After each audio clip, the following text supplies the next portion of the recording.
Thanks everybody for joining. I know this isn't costing you money, but it's costing you time at a very busy time of the year, and I appreciate your commitment to the topic and to your students. I just want to, as Megan pointed out in the intro, the focus of when I say first year experience course in this context of the webinar, I'm talking about the University 101 model, which I prefer to call a holistic first year experience course that focuses not only on strictly academic issues, but also called non-cognitive issues that we all know impact student success. The research clearly shows that retention and completion is a multidimensional phenomenon. It involves academic readiness or preparedness, and how would you say, psychosocial preparedness, college knowledge, wellness. We need to take a holistic approach to student success.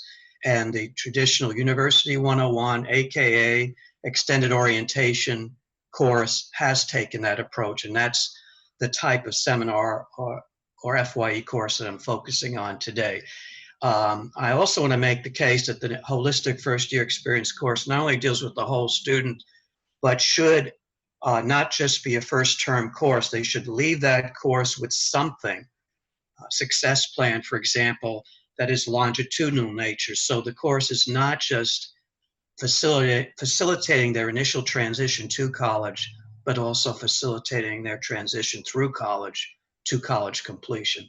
That's the premise or the assumption of the FYE course that I'm working with. It is the course that has the most extensive research support.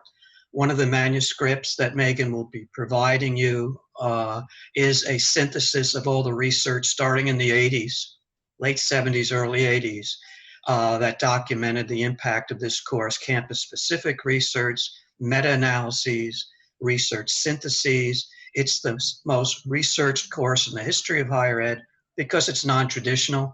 No one gets an MA, a PhD, and FYE. These courses have had to prove their mettle, and necessity being the mother of invention, some great assessment have been done on how the course is impacting students that you may be able to replicate or simulate on your own campuses. Anyway, that is one manuscript that's available to you. My thesis is that this course, not all FYE courses are created equal. Through intentional design, including some of the design features we'll talk about in this webinar, I think the course can have a synergistic effect on multiple outcomes, not only retention and completion, but learning, crystallization of career goals and major plans, and it can have systemic influence. It can change the college culture, particularly if other programs interface with the course and there's an instructor training program that accompanies the course. One of the other manuscripts that will be available to you deals with that issue, the systemic power of the first year experience course. How could it be designed more than just an isolated Band-Aid that occurs in the first term, but something that can interface with other student support programs to produce this kind of synergy or collective impact on student success. The course can really be more than a course, but a program or a nexus, or as Megan mentioned, a linchpin that could connect all other programs on campus that support students. I thought you might be interested in hearing who's on this webinar. It reflects my last point. Yes, there are FYE instructors joining us today. There are FYE directors who go beyond the course and are involved in orientation on all elements of the first year experience. There are orientation and transition directors involved. Academic advisors are number one participants in this webinar. I'll talk about how the course can facilitate advising and vice versa. Academic support, academic success directors and coordinators are present. Someone has the title of student success and retention director, a diversity director, director of STEM initiatives, academic deans, discipline-based faculty, and assessment director. All are on this program, which points to the implications of the course, I think, and its capacity to connect with other functions, and I hope to make that case with you today. Let's turn to the first slide. I want to remind you, I welcome questions. If you want to just make note of the questions, I'll leave you ample time at the end. We'll take a Q&A, and I really would appreciate any comments you have and questions you have, things I missed, things you hope that I might have elaborated on further. Or if you're a spur-of-the-moment person and want to type in a request, that's fine as well, and I'll handle them as I speak. I also wanted to mention, pardon me, I forgot to earlier, that all sectors are represented here. We have two-year colleges students representative. In fact, Salt Lake City Community Colleges has 4 representatives present. In fact, Salt Lake, I'm wearing your colors right now, the Bruin Bear blue, in case you can see, and the white pants, which you can't see, but trust me, they're under the shirt. Small liberal arts colleges, comprehensive state universities are present, religious affiliated institutions, Research One, HBCU. So we really have a nice cross-section of folks, not only in terms of their positions, but the institutions they're affiliated with. I'd love to hear from you if you have the inclination. Let me I'll run this through with you. Bear with me talking at you. I guess it's the nature of the webinar experience to be primarily didactic, but please, your questions are welcome. Here, one goal, one benefit of the first year experience course is its ability to enhance the curriculum. This will be one of 4 benefits. So this is number 1, enhancing the curriculum. 3 will follow. I feel it infuses a student-centered course into an otherwise faculty-centered curriculum. Now, I'm a faculty member and in psychology, and I'm in my typical classes, general psych, psychobiology. I'm trying to get students interested in my discipline, Freud's theory, Skinner's theory, the amygdala or hippocampus in psychobiology. But the beauty of this course is that the subject matter is the student. It's not a discipline carved out by the research interests of the faculty. I think that's a unique contribution to the curriculum. In fact, I remember an early quote when we started our course, in the early 80s, a student wrote in her evaluation, the handwriting was so good, I assumed that someone with testosterone couldn't have written that well. She wrote, "This is the only course in my life that I've taken that was about me." I never forgot that quote. This truly is a student-centered course. And if we want to send the message to our incoming students that we're a student-centered campuses, what better way to do it than starting them off with a course that's about them, their interface with the college, university, where this degree is going to take them. It really embodies a student-centered culture when we start with this. Orientation could provide that, but as you know, orientation tends to be rushed. It's been criticized as being information overload. In fact, that's the origin of the University 101 course, the extended orientation course. Let's stretch out some of those things that we're trying to jam into orientation, deliver them at times later in the first term when students are ready to hear them and can receive them in a less time-pressured way and can process them more deeply. Hence the idea of an extended orientation course. This is not to minimize the importance of new student orientation, but I see some coordination there. In fact, we used our first year experience course to have students retrospectively reflect on orientation, what worked, what didn't, and we actually able to use the course to improve orientation and coordinate what should we cover in orientation, what students need to know then, and what would be better for students to learn in the context of a course that takes place over the course of their first term on campus. Another benefit of the course is it incorporates a content-focused course into a curriculum that focuses on developing did I make a typo there? What I meant to say, it incorporates a content-focused course into a curriculum that focuses on developing transferable skills, which students can use across the curriculum and throughout life. What I'm getting at here is most discipline-based courses and most discipline-based faculty are focusing heavily on their content and covering the content. You do have skill-building courses like writing and math, but the beauty, I think, of the first year experience course is that it's a strategy transferable course. We're teaching that deep learning strategies, critical thinking skills, that they can apply across the curriculum, how to learn strategically, how to learn deeply, how to do college strategically. To me, that's transferable. It's not a basic skill. It's not traditional discipline content. It's a strategy for doing college, for learning deeply, for thinking critically, which is the #1 objective of college faculty. Yet nowhere in the curriculum do we systematically introduce what critical thinking is, what are the higher order thinking skills, what makes thinking critical.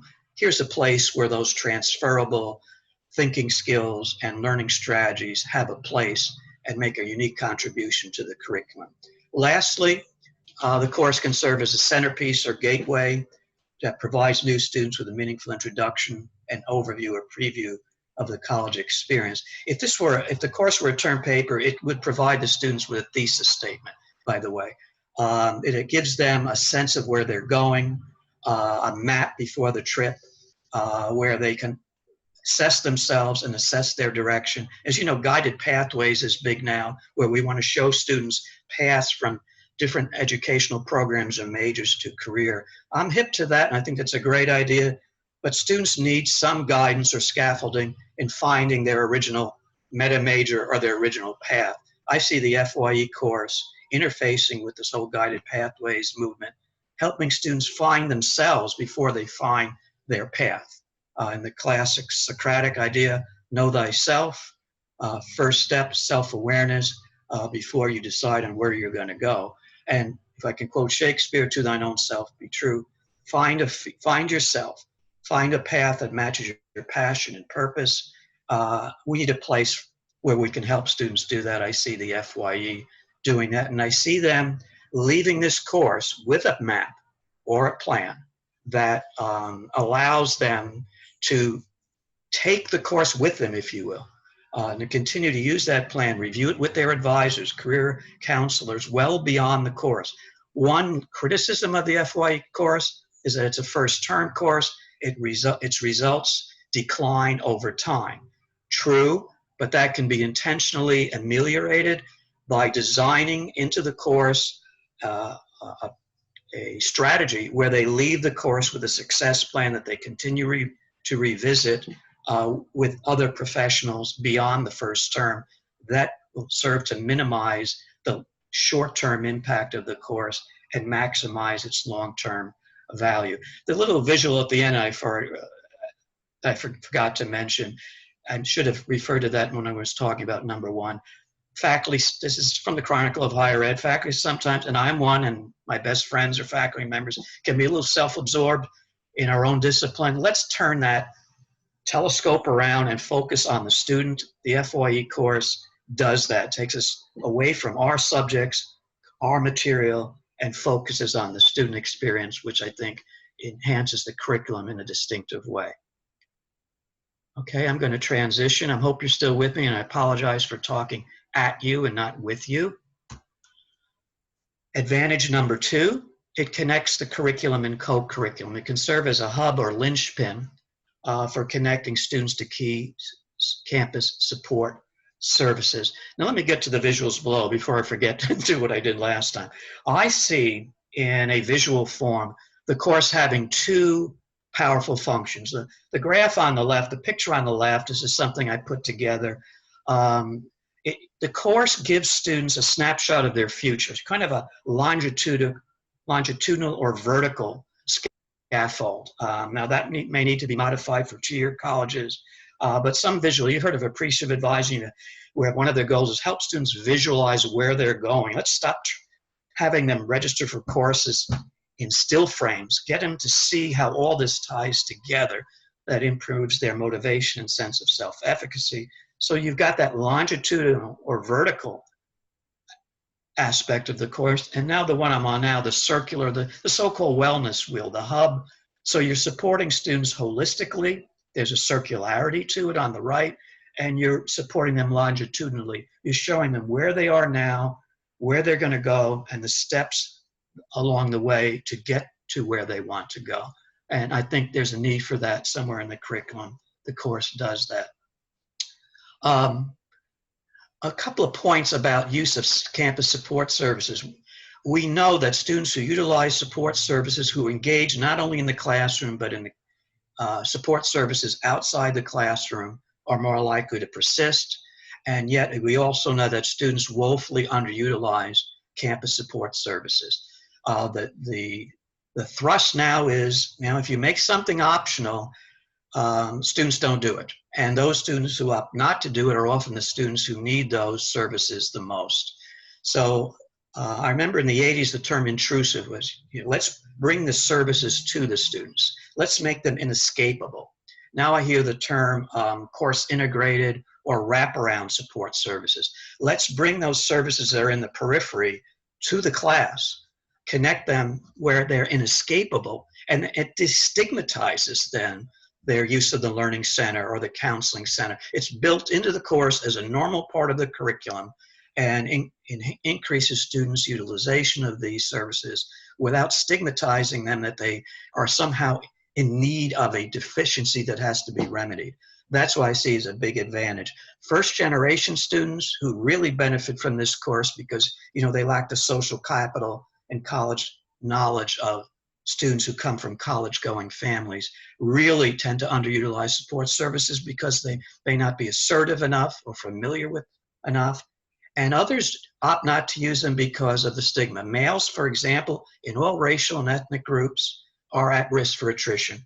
And one theory as to why they're at risk for attrition is they tend to get less involved in use of campus support services. It kind of reminds me of my dad when we used to get lost on family vacations to Maine. I'm a New Yorker. And he wouldn't stop for directions. It was a violation of his male ego. And apparently some of that still goes on in higher ed. We don't want males to not want to admit they need help. But if you bring that help to the class, then it destigmatizes. There's two routes that can be done. You can bring the service to the class, and that can be overdone where you disrupt the continuity of the course. Let me suggest to you another option that's worked well for us. Bring the students to the services, not always bring the services to class. Meaningful assignments that brings them to the academic support center, that involves them in co-curricular life. Perhaps 2 activities, experiences per month, where they reflect on them, getting involved in leadership or student clubs via assignments in the first year seminar. We can bring students to faculty, their office hours, if they're undecided about a major, they can have an assignment where they connect with a faculty member of what their major is like, what careers it leads to, what skills are essential for success in that major. Or you can do interviews with career professionals.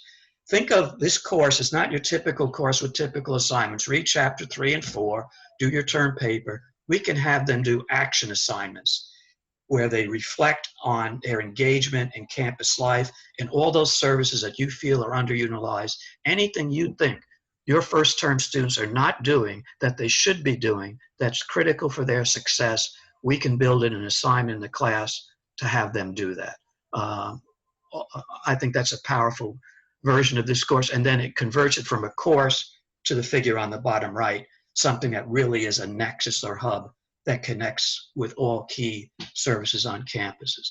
Some cases you want to bring the services to class. Campus counselors, for example, I used to always bring to class because students had still stigma about going to a counselor that admitted they had a mental health issue. I brought them to class. Students were aware of how disarming they were, how they were willing to talk about things that were not just mental health issues, relationship issues, self-awareness and growth issues. It really helped our students utilize campus services when they saw the counselors come to class, how disarming they were. And that could be peer leaders as well. Think about who you might want to commend, and also those who would be ready to have them find the place and face of the people outside the classroom to utilize those services. Secondly, it stimulates communication and collaboration between academic and student affairs. You probably have heard the term silos. If I hear that term one more time, I'm going to get nauseous. We want to remove the silos and connect those two critical divisions of the college. Data support what we know intuitively. I had this research. If you want it, I'd be happy to share with you. You have my email address. Also, we could get it to you through Kendall Hunt. Studies show that those institutions who have the biggest uptick in retention, one of their distinguishing characteristics is collaboration in their retention efforts between academic affairs and student affairs, mutual respect and a synergy, less territoriality, more synergy. The instructors for this course, in my case, I always felt a team approach was better. I had a disagreement with my last president, which is why I'm now professor emeritus, one reason why I resigned. He wanted all faculty to teach the course. We had academic affairs, student affairs professionals, academic support professionals, library science professionals. We had a great team, and they respected each other. The instructor training, they were all together. The academic faculty began to realize that these student affairs folks know a lot about students. They really didn't realize that. And the student affairs folks had a greater appreciation for faculty when they realized that students didn't always come to class, didn't always turn in their assignments. How can we structure this course in a way that bring these two groups together? In our case, it was not only the instruction for the course, it led to, how would you say, serendipitous collaboration between these divisions that occurred only because they were involved together in the course. This led to some more systemic collaboration, and I think benefited our students well beyond the course itself. Okay, I'm going to keep transitioning. I hope you're with me. And we're number 3. We're 3/4 of the way there, and hopefully we'll have some questions.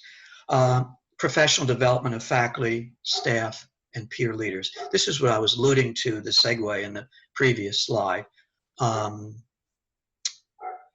first year experience course increases faculty staff knowledge of students and campus services. If I can use myself as an example, as a result of teaching this course and going through the training of which I ultimately was responsible for conducting, I knew the campus services better, I knew the personnel better, I was a better referral agent for my students. As a faculty advisor, I became a better academic advisor because of my involvement in this course and my interfacing with other people and being a citizen of my college or university, not just of my department. It helped me become a better academic advisor. And my experiences in academic advising helped me inform what should be in the course. If I may give you one example, it just sticks in my head. It was 1983, and I had this, I'm giving away my age. All right, never forget the student, Laura Garcia. Hopefully you don't know her, otherwise I'm being indiscreet. I'm her academic advisor. At the time I was teaching at a college with a Catholic tradition where one of our liberal arts or general education requirements was philosophy. It was a core requirement to graduate. Laura was a business major. We were going over her progress, like doing an audit. And I said, Laura, you're doing great. You got all your pre-major courses done. You got business calculus and micro and macroeconomics, accounting 1 and 2. But you still have, we need this philosophy is a liberal arts requirement for graduation. And she said, well, why do I need to take philosophy? I'm a business major, a young faculty member at the time. And I said, well, it's part of your whole liberal arts experience. Of course, I graduated of liberal arts college. No one articulated for me what a liberal arts experience was. I said that to Laura, that this part of your liberal arts experience. Laura said, I'm not liberal. I voted for Reagan last election, and so did my parents. And I'll never forget that. It was like a critical incident. It dawned on me that students didn't even have an understanding what liberal arts stood for. They didn't understand what general ed stood for. There was just these generic classes that didn't have relevance to their future. As a result of that advising experience, we included a unit in our course on the meaning and value of liberal arts and general education and its relevance for personal and professional success. And again, the value of synergy between the course and other programs. I share that story because I know a number of academic advisors are on this webinar with us. Number 2, it promotes use of engaging student-centered pedagogy. I'm talking about instructor training now that accompanies. This is a big point. I said earlier that not all FYE courses are created equal. The better courses have instructor training accompanying the course. That was something we insisted on. And part of that training was teaching or educating faculty and staff and all those involved in teaching the course on what we called engaging student-centered pedagogy, which basically was not relying exclusively on the lecture method. What are good open-ended questions, how to form groups to maximize diversity, the value of pairs, pair work, because it's hard to get lost in a group of two. That was all part of the course, and it was a prerequisite for teaching it. And you know, here's one of these serendipitous synergy things that happened. What occurred is that many of our faculty, including myself, started to take the strategies we're using in the seminar and transferring them to our discipline-based courses. So I was using some pair work in my general psychology courses. I was using the 1-minute paper in my psychobiology course. Other faculty reported that. So in a sense, we were getting faculty development on the cheap. Then there were some instructors who were not involved in teaching the course who heard about the pedagogical strategies that we were using and started to sit in on our training and our development sessions. And so naturally our president was thrilled with this because we were actually improving the teaching culture at the same time we were preparing our instructors to teach the course. A very important component of the course is that that instructor training. Many don't have it. Some have it very abbreviated. Others take it very seriously, and it makes a difference.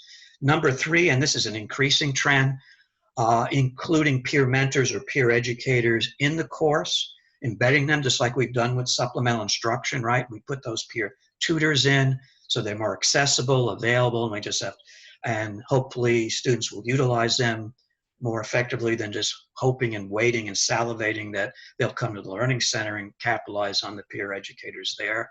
So this is another growing value of this course. More peers are being included in it. Or if you can't swing that, assignments that connect students in the class to the peer mentors for out-of-class activities. And I've seen campuses, we didn't do this, and I wish we did. I learned as I'm doing campus visits, where the peer leaders stayed with, Ole Miss was one of the orientation leaders, became the peer mentors for the course, and they stayed in touch with the students in the spring term beyond the fall semester through social networking. They had a reunion in the spring term. They maintained continuity with the students, encouraged them to register for their sophomore year. I thought that was really cool. It extended the reach of the course into the second term. And this is a mega point, I think. We don't want this course to be a first term course. We don't want the first year experience to be a first term experience where we love bomb them that first fall semester and then we pull the rug out from under them. Any way we can maintain continuity of impact across the entire first year and create a bridge from the first to second year, which, as you know, we lose a lot of students in that interim. It's a powerful extension of this course. We might be able to use the course to re-recruit the sophomore class by extending the course either through a success plan that they carry with them and use with their advisors, or continued contact with the peer mentors. As usual, I forgot the visual aid down there below. When I was talking about use of engaging student-centered pedagogy, this is a class that's focusing on the student, less content's being covered. You shouldn't run into this problem. I'm not to be picking on math teachers. This could be history, biology, where they're trying to cover 1,800 bones in the body or 3,000 years of history, and they don't have time for questions and student involvement. This is a class where that shouldn't happen. Since the content is a student, it's student-centered content and student-centered pedagogy or instruction. Last one, guys, and thanks for this cruel, unusual punishment for me talking at you for 30 minutes in a row. Last one, first year experience course, its implications for a student assessment in institutional research. The way I see it, number one, it creates an opportunity, the course does, to obtain a profile of the entering freshman class or first year class to avoid the sexism and gain insight into the transitional experience of first year students. That's a compound sentence. Let me do the first one, the profile. Is some of you aware there are these surveys, the beginning first year survey, there's the SERP survey, things we like to do to get a baseline or understanding of who our incoming students are. Now, we could try to ram that into orientation where time is limited.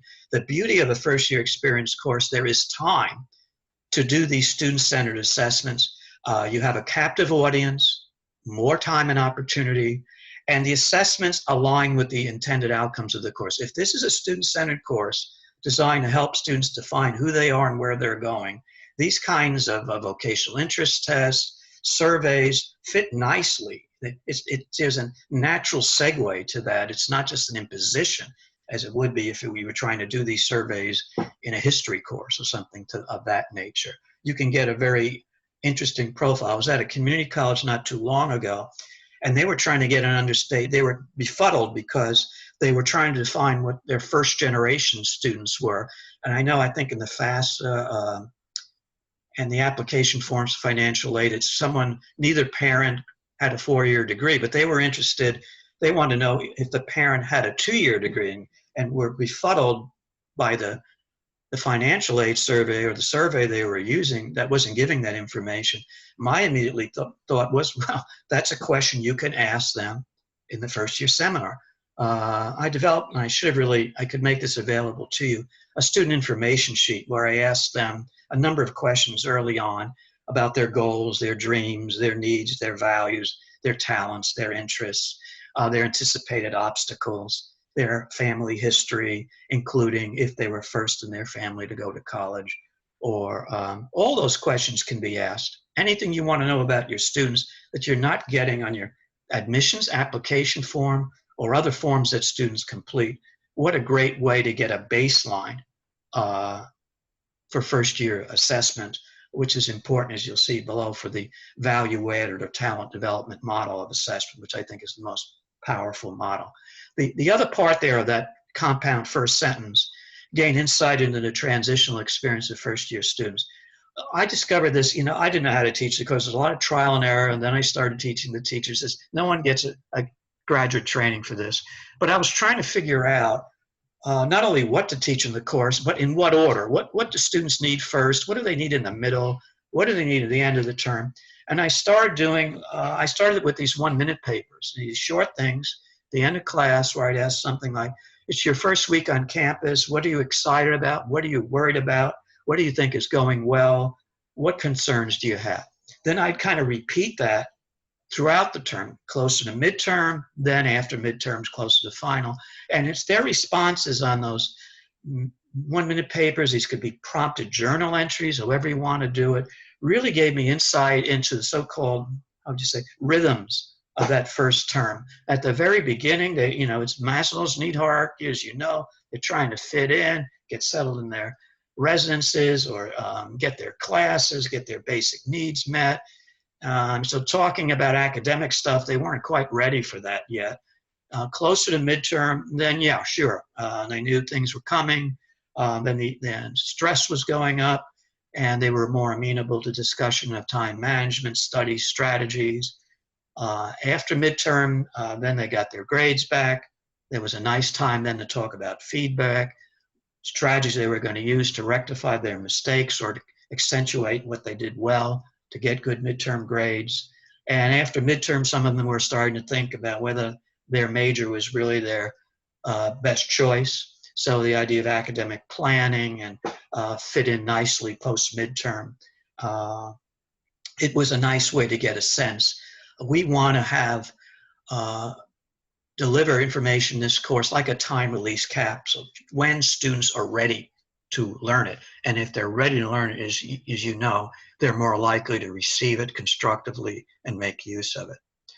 Another advantage of the course, real quickly, I'm almost done, it has the capacity to serve as an alert mechanism for identifying at-risk students. I know we have all these sometimes expensive at-risk early alert electronic tools available, and I'm not saying we shouldn't continue to use them. But I thought this was peculiar to my campus, but other people have reported this to me as well. If students are not doing well in a course like this, that's about them.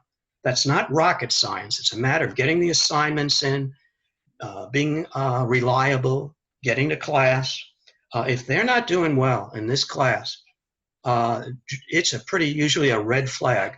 that they're having trouble across the board. So what they're doing in the first 3 weeks of the first year seminar, the course can be used as a litmus test for identifying students who may be at early risk and need early intervention. In fact, there was an assignment in our class where they were to meet with their academic advisor. This was late September, at a kind of a downtime. They had settled in. Pre-registration for the following term hadn't occurred yet. It was a little downtime for advisors, so we convinced them, would you mind meeting with our first year experienced students who were given an assignment to meet with their academic advisor and develop a long-term student success plan. Tentative, but to get them to think beyond snapshot, term-by-term registration, lay it out like in that original figure I showed you, like longitudinally, see what the next few terms would be like, what courses would be required for their major, and lay that out. Students who did not complete that assignment was almost to the T. We knew they were in trouble. If they couldn't meet with their advisor about their own future, that was usually a giveaway that they were struggling with some motivational issues about whether they should be here or not. I think that's a hidden advantage of the FYE course: diagnostic, early, proactive assessment. Number 3, I think the course provides a time and place to collect college entry or baseline data that may be used for value added or otherwise talent development, assessment, and development of student portfolios. Again, that's a compound sentence. Let me do the first part first. This model here, I really violated academic integrity. This is Alexander Aston at UCLA. If you ever saw them, I'm going off on a tangent, the Addams Family, that old sitcom, Lopez was John Aston, an actor who was the brother of Alexander Aston. He was one of my idols. I thought one of the more insightful higher ed scholars that I started to read about once I realized that I had to learn more about higher ed than I was taught in graduate school. And he had developed this IEO model, and that a good assessment really begins at entry. We need a baseline. What learning and development is it's not just looking at outcomes. It's the type of students we turn out relative to the way they were when they came in. How far have we brought them? This is particularly true of community colleges. They come in very underprepared, with goals that are unclear, and we take them. It's true of all colleges, but community colleges because of the open door mission, and you see them cross that stage relative to the way they were when they came in. That's powerful. We need to capture that. Outcomes assessment, fine. You feedback that to the environment in the middle there. That's what we do for accreditation to improve our programs. Not only, but if we want to prove to legislators the difference we're making, we need some baseline data. And my dream world would be to have an FYE course that gathers this important data, and a senior year experience or a sophomore exit experience at 2-year colleges where we revisit it. Now that can be survey data there with their confusion about majors that by the end they're crystallized, they have a path, they're excited about their future. It could be their cognitive skills at entry compared to when they leave, their writing skills at entry. I even had a student when I was teaching at a 2-year college, Barry. I did this student information card that I told you about, first day of class and seminar. He came back to me as a graduating sophomore, about to finish up with his associate degree, wanting to see if he could see what he wrote on that student information card when he was a first-term freshman. And you know, I saved all those things. My office was the leading fire hazard on campus, and for some reason I couldn't get my fingers on Barry's student information sheet, but he alerted me to something, the idea of revisiting what they were like when they came in. He wanted to see how he would answer those questions 2 years later, and I could have very easily amalgamated the student information sheet that I was gathering in my class, across all sections of the class. We could have had a wonderful profile of the first year class that we could have revisited at graduation or at some college exit to see what changes occurred during that period. The last part of the compound sentence, number 3, this idea of a portfolio. You've heard the idea of a skeletal resume. Students are first-year students. They can't have all this fleshed out already, even though they may have had some high school experience, and returning adult students may have had experience that should be on a resume or portfolio. But this is a place of development. Get them the skeleton of the resume or the portfolio that they can then carry with them, the signposts, the categories of experiential learning. If they have anticipated obstacles, finance, family, part of that success portfolio could be resources that they intend to use to address those challenges. They can leave this course with a template for success, whether experiences, academic and experiential, internship, volunteer, that align with their major and career goals or transfer plans. We can't have that all done in the first term, but we can provide that template of reminder cues that they carry with them. We used to make copies of the success plan. Students, there's the old triplicate carbon copies. The student would keep a copy, the instructor for the seminar would keep a copy, and the student's academic advisor would have a copy. So when the student would visit the academic advisor, this is well beyond the first term now. Even if the student had lost their success plan, the advisor still had it. And that was the touchstone for their conversation. Where are we with this plan? Are we making progress? Are we going to continue in this field? It really helped advising a lot. It made advising more meaningful rather than students coming in, what do I take next? They had a tentative plan for success, some of which loved it. It gave them a roadmap, emboldened them, gave them a sense of self-efficacy. Sometimes the map had to be modified. Audibles had to be called to the game plan, and that was fine too, but it kept students thinking of their future, and it all started in the first year seminar.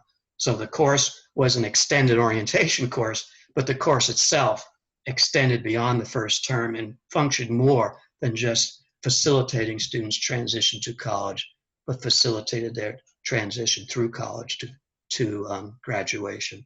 I appreciate your attention and listening to me talk at you. I welcome questions. I know we're closing in on the noon hour out here, or your lunch hour, wherever you might be. But I think we have about 10 or 15 minutes. If anyone has questions, I know Megan's going to talk a bit about the symposium, and I had some discussion questions also, just as prompts. If there's anything I mentioned you'd like to know more about, either I can discuss verbally now, or we could follow up with some material. Or is there any element of the FYE course or the first year experience or student success in general that's on your mind that you'd like to talk about either now or follow up with some electronic correspondence? Megan, do you want to take over from me so you don't have to hear me anymore? Sounds good. Well, if you could scroll up real quick, I'll just I'll give a couple words about the Student Success Symposium, and then we'll launch into some questions. Well, if you enjoyed today's webinar, and I certainly did, you can get all of this and more at the Student Success Symposium, which is happening down in Atlanta, Georgia, October 18th through 20th. And so this is a multi-day kind of mini conference that, again, is going to, this is kind of your little teaser or opening for it. But Joe will be there presenting further. Several of Joe's colleagues, also Kendall Hunt authors. In case you don't know, Joe's got a text with us that he wrote with Aaron Thompson, Michelle Campana. They'll be there. We'll have other renowned presenters there as well. It's a really unique opportunity because it's a small group setting. It's a kind of an intimate presentation style. So it really is a one-of-a-kind opportunity. And as an attendee of this webinar, what you get is a 10% discount on registration. So when you close out of this webinar, what you'll do is the webinar will direct you to this web page that you see here, and then by clicking register today, you will be directed to a PDF registration form, which you will then fill out and then send to Lynn Steinis at the email address provided with webinar in the subject line, or however you'd like to communicate to her that you are an attendee of the webinar, and then you'll get that 10% off of your registration. If there are no questions about that, I'll launch into some questions, Joe. So Matthew would like to know, what surveys and tools did you find most useful in developing a student profile? And then, oh, he's also wondering about the dates for the symposium. That's October 18th through 20th. Okay, Matthew, I'm not sure where you're from, but I'll answer your question. I'd love to know where you're from and what you do. Matthew, I was a little frustrated with formal surveys, so I developed my student information sheet. Maybe I can get your email. There are about 50 questions. You don't have to use all of them. I like open-ended questions because it's not having them fill in a bubble. Now, that being said, I did like, it's tough to do this because many of these are commercially affiliated, you know. There are a lot of good ones, and I don't want to leave anyone out. I like the Lassie, the Learning Assessment Study Skills Inventories, which got at habits. I like some of the vocational interest tests. I thought that was valuable to them, though I felt they needed to be supplemented with information interviews with career professionals. We used the SERP that comes out of Harry at UCLA to get a profile. It's a cooperative institutional research program. And there's one that John Gardner had on the beginning first year experience survey. There's some, those would be my top ones, and I don't want to insult the others that I may have missed. I guess my bottom line answer, surveys and bubble filling is fine. That's an easy way to collapse quantitative data. But I'm a real fan of open-ended questions that are worded, that give students the opportunity to express themselves in their own words, and do qualitative assessment on that. The rich words that they speak can be very, very powerful and can help us inform our programs. I hope that helps. I'll be happy to share my student information sheet with you if you'd like, Matthew.